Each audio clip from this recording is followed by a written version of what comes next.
श्री स्वामी समर्थांचे अक्कलकोट येथे आगमन. अक्कलकोट एक छोटेसे गाव होते. श्री स्वामी समर्थ इसवी सन 1856 मधील अश्विन महिन्यात अक्कलकोटामध्ये बुधवार पेठेजवळ असलेल्या खंडोबा मंदिराच्या ओट्यावर येऊन बसले होते. त्यावेळी रस्त्यावरून काही गुराखी चालले होते. त्यांनी स्वामींना विचारले, काय हो, आम्ही तुमच्या गावात यावे का? तेव्हा गुराखीने त्यांना उत्तर दिले, नक्की या, आमच्या घरची भाजी भाकरी खा. पण श्री स्वामी समर्थ गावात गेले नाहीत. उशाशी एक दगड घेऊन ते रात्रभर त्या ओट्यावरच झोपून राहिले.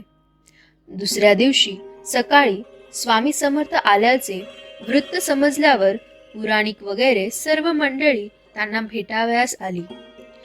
पुराणिकारांनी स्वामींना आदराने आपल्या घरी नेले. तेथे त्यांची पत्नी नीराबाई हिने त्यांचे स्वागत केले आणि बशीत लाडू आणून दिल्यावर स्वामींनी तो लाडू खाल्ला. स्वामींनी तो लाडू खाल्ल्यावर त्या भयंताचे भाग्य उजळले. त्यानंतर स्वामी जवळच्या गणपती मंदिरामधून निघून गेले. गणपती मंदिरातही स्वामींच्या दर्शनासाठी खूप गर्दी झाली.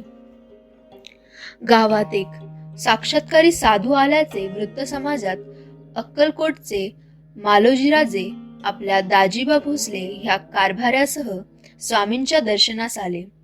मालोजी राजांनी स्वामींना नारळ आणि हार अर्पण करून अत्यादराने वंदन केले. तेव्हा स्वामींनी मालोजीदारांना स्वहस्ते श्रीफळ दिले आणि हार दाजीबा भोसले या कारभाऱ्यांच्या गळ्यात घातला.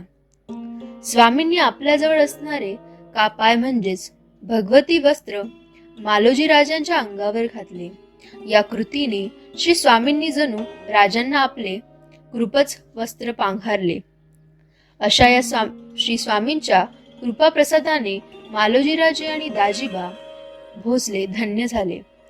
त्यानंतर श्री स्वामी तिथून निघून नगरेवेशीवर असलेल्या ओट्यावर जाऊन बसले. स्वामी 3 दिवस काही न खाता तिथे बसून होते. चौथ्या दिवशी अहमद अली नावाच्या रिसारदाराच्या लक्ष त्यांच्याकडे वेधले गेले. रिसारदाराला स्वामींची चेष्टा करण्याची लहर आल्यावर त्याने स्वामींना विचारले, क्यों बाबूजी, हुक्का पिते हो? तेव्हा स्वामी उत्तरले, हा हा, जरूर, क्यों नहीं. तेव्हा त्या अग्नी न घालता एक चिलीम स्वामींनी दिली. स्वामी पुढे काय करतात हे कुतूहलाने पाहत होता. त्याचे कपट स्वामींच्या लक्षात असल्याने त्याने काहीही न बोलता चिलीम ओढली. स्वामींनी चिलीम ओढल्यावर त्यातून धूर बाहेर पडू लागला.